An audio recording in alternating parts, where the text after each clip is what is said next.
Right now, history could be in the making. Settlers of the 13 American colonies arrived in the New World. They brought along gold and various trading coins.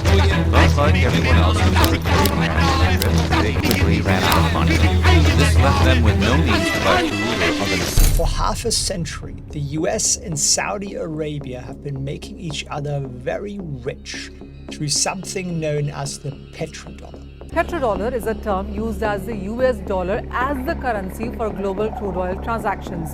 The petrodollar Saudi Arabia not renewing their 50-year agreements with the USA to sell their oil exclusively in USD. But this is all about to change. The geopolitical tides are turning and Saudi Arabia are forging new friendships that could threaten the USA's dominance in the world economy. Mainstream media is not covering the story or are calling it fake news. Make up your own mind. So I'm going to break down what the petrodollar is, why it's on the wane, and why this will affect you no matter where you live in the world. So let's start from the very basics. Money is used in the exchange of goods and services. But on the surface, money is just a piece of paper, a coin, or nowadays a digital number. For money to work, both the buyer and the seller need to have an agreed sense of trust of exactly how much this money is worth. This became difficult with the rise of international trade. When traders from India wanted to trade with people from Japan, both of them might not have known about each other's currency. So they would trade in a different currency that both of them were familiar with and would provide the same agreed sense of trust that comes with using money. In the 16th century, this was the Spanish silver dollar. In the 17th century, that was the Dutch guilder. And by the mid-18th century, the world's reserve was pound sterling. So governments all across the world would have a lot of this currency on hand or in reserve. Britain at the time was the wealthiest country in the world, and they decided to also tie their currency to gold.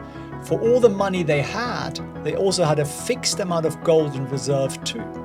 Again, money is all about trust, and tying your currency to something that everyone agrees has value, in this case gold, further strengthens a currency. Soon, other major industrial powers also tied their currency to gold. By the 20th century, 2 world wars ravaged Europe, and the USA emerged as the wealthiest country in the world.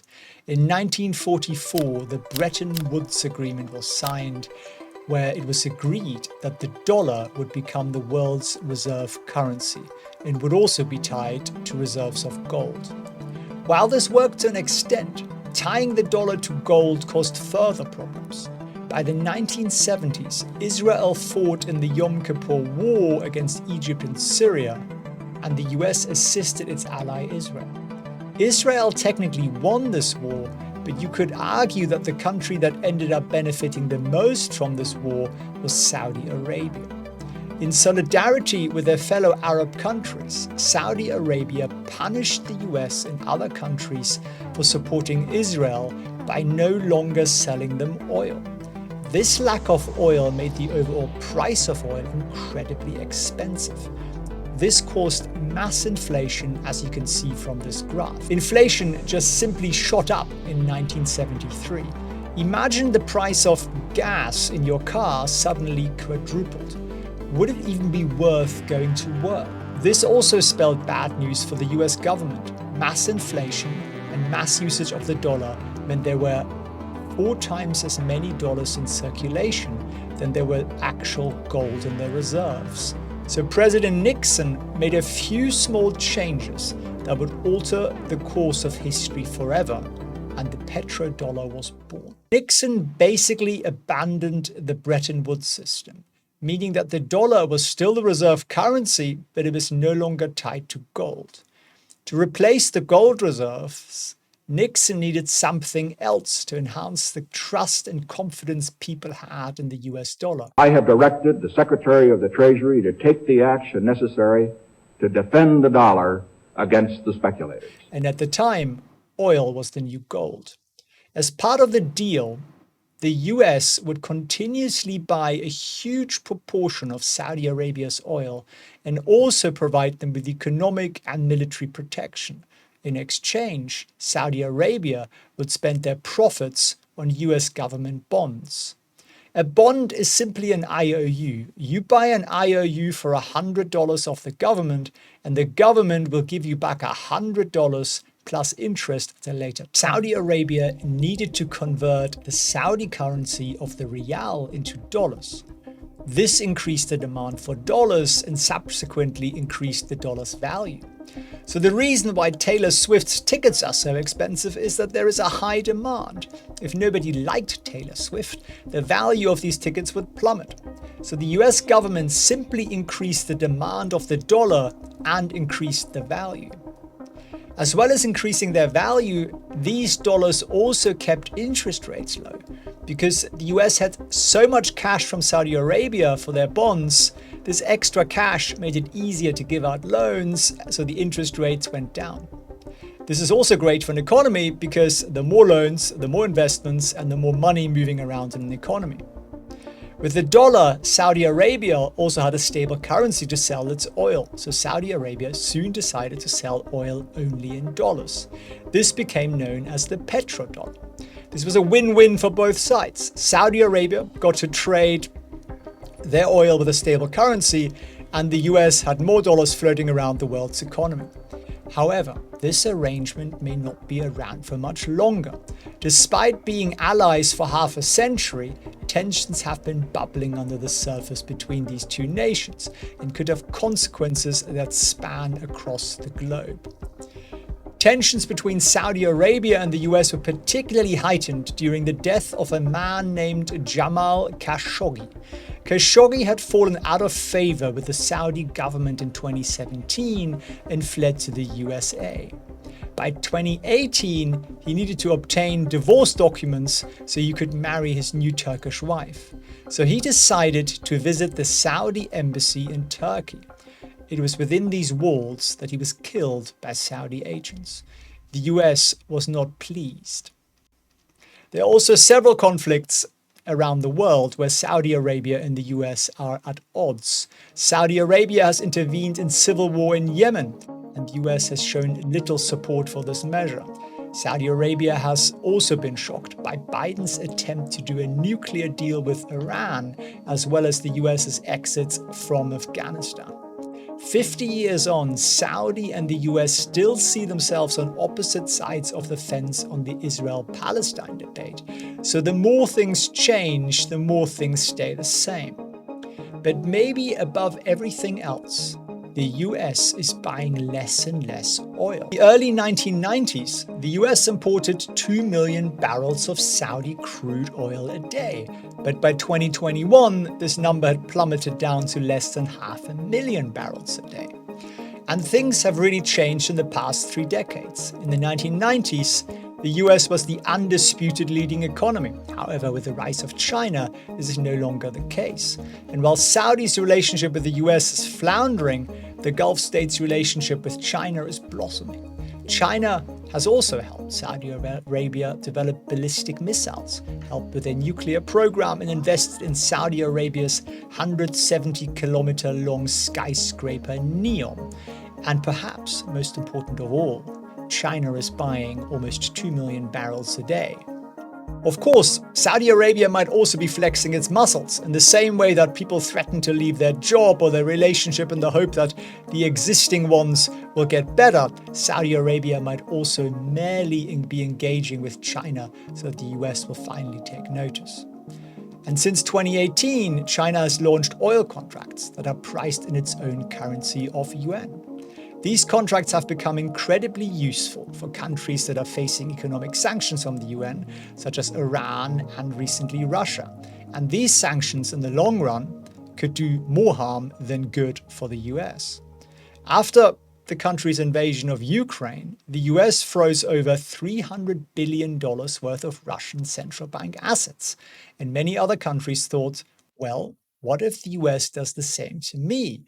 And this basically comes down to our central point of money being all about trust.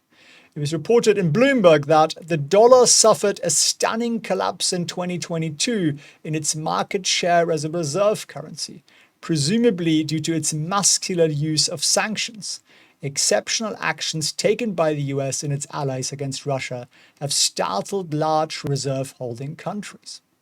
So two major trends are happening. The percentage of dollars held in reserve is going down, and the percentage of yuan is going up, as you can see from this graph.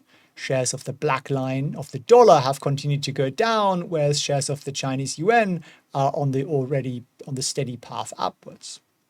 This has led to speculation in the markets that the petrodollar's days are numbered.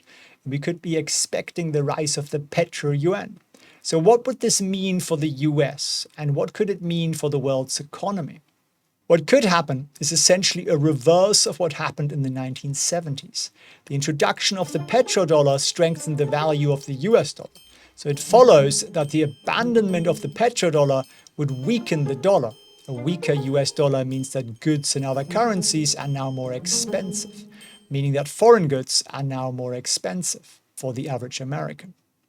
And in the same way that the petrodollar kept interest rates low, the decline in the petrodollar could hike interest rates up. Higher interest rates means that loans are more expensive. And if there are fewer loans, there is less investment. Ultimately, this would be another blow to the US economy. Outside of the US, this could have positive and negative effects. US goods and stocks would be cheaper, and this is somewhat good news, particularly for emerging countries with much weaker currencies in Africa, Asia, and Latin America. For countries with stronger currencies in Europe and Japan, they will be most likely hurt by the instability that a weakened dollar will cause the global economy. For 80 years, the dollar has been the base currency, and the decrease in dollars sparks uncertainty. And uncertainty in the markets is usually a bad thing. The weakness in the dollar could reduce globalization, or the philosophy that any country can trade with any other country in the world. What could happen is that there are separate trading blocks with different countries. And this decline of the dollar is arguably already happening. The US dollar now accounts for a record low of 58% of foreign exchange reserves held by overseas central banks. In 2001, this was 78%. A potential sea change is happening in the world, and it isn't great news for the US and arguably for the rest of the world.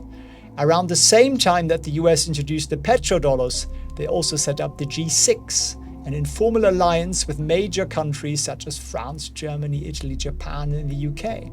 Canada have also since joined, as have Russia, who then got booted out in 2014 for its conflict in Crimea.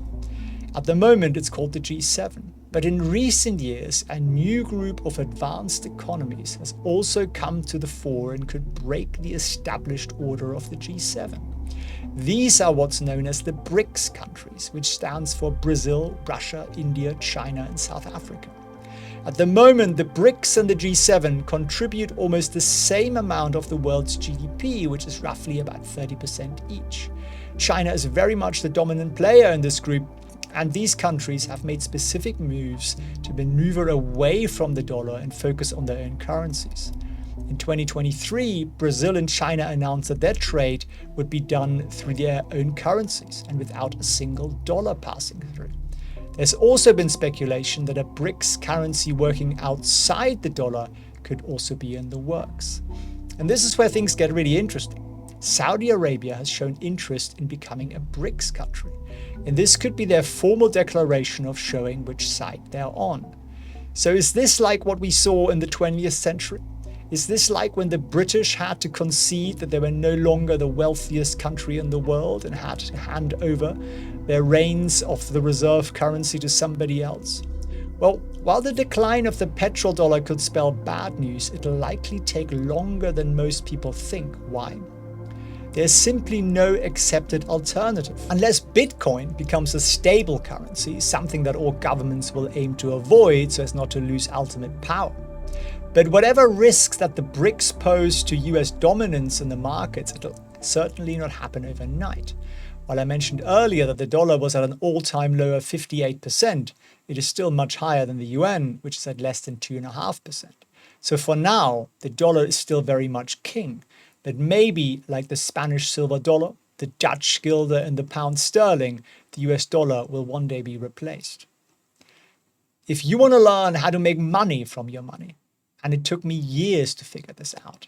And I now run a small portfolio publicly for the community that we have, where we made 126% returns in 2022 on capital employed and 105% returns in 2023. And so far this year, and I share all these trades publicly inside my community, we made about $14,000 on a $30,000 portfolio, up almost 50%.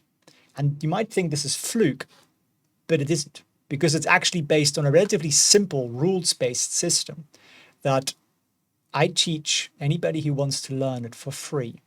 All you've got to do is join my 90-minute live trading training. And this is intended for beginners. If you know nothing about trading, if you know little about investing, this is perfect. If you've already done some investing, I think you'll also get a ton of value out of it.